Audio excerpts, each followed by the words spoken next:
$25 for adults, and if you're a child, well, enjoy $15 rates, and if you're below 6, well, parents, you can bring your kids in for free if they're below 6.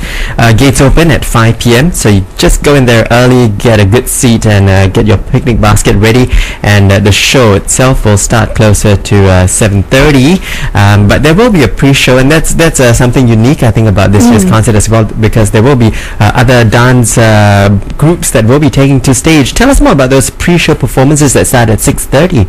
Well, this is something that we tried only once before, and I really liked it. I thought it was a really wonderful way of having other groups associated with us. So we have various schools, SOTA, NUS, NAFA, a group called Youth Dancers Singapore that we've put together, various groups that we are going to have performing prior to our main performance. And because I really think it's important that dance students have an opportunity to be in front of an audience. Otherwise, what's the reward? Why are you doing it? You need a chance to dance in front of a public, and it gives you not just an education, but it gives you a passion for something. It inspires you to want to do it more and want to do it better. And so we thought by having these groups appear with us, it's a win-win, And so we have seven different pre-show performances, and we had to limit them so that we could have a certain standard, have a certain, they can't be too long, they have to be 5 to 7 minutes long, and so we programmed them the same way that we would program one of our performances. I'm getting a feeling that this might snowball into a big dance festival, down the road. Do you see that happening? It was part of the inspiration. Because I took Youth Dancers Singapore, which is a group of Singapore dancers, to a youth dance international festival in Korea actually a couple of months ago, and they had something a little bit like this, only it was a standalone performance, but they had 13 groups over 3 nights, and then they kept changing groups, and groups came in from everywhere from Finland to Japan to Singapore, and it really was a youth dance festival, and you had to be under 18 and pre-professional and all of these things.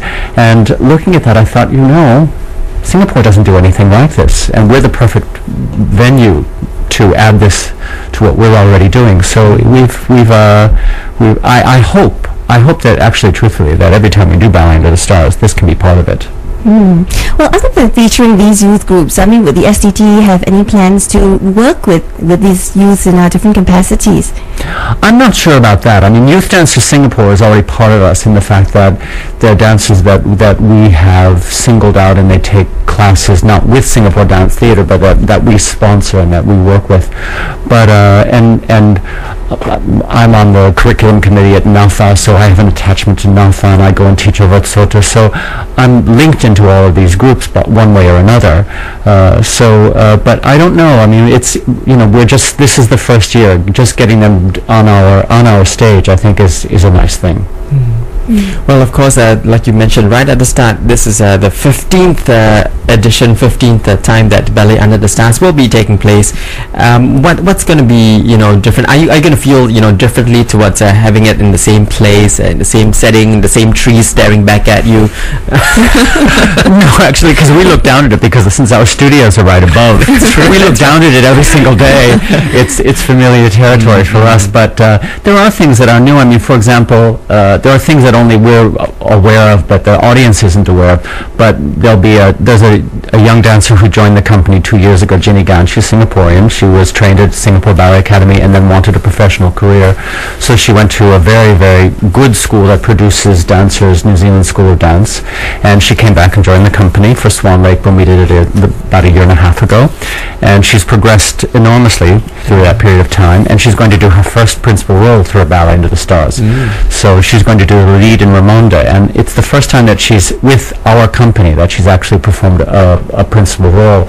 So that's a big thing for me. I'm really happy to see somebody come in, from the very beginning with her first contract and progress through the company to the point that she's going to do a principal role now. And I think that more will happen for Ginny.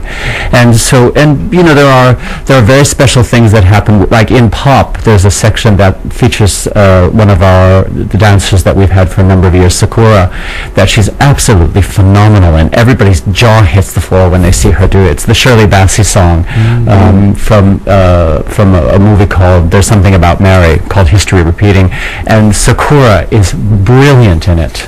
We have Matnor who's in it, and Matnor was in the company from the very beginning, and Matnor is doing the last section with one of our dancers, Chihiro, and they're also absolutely awe-inspiring. So there's so many wonderful little nuggets that happen throughout the entire evening.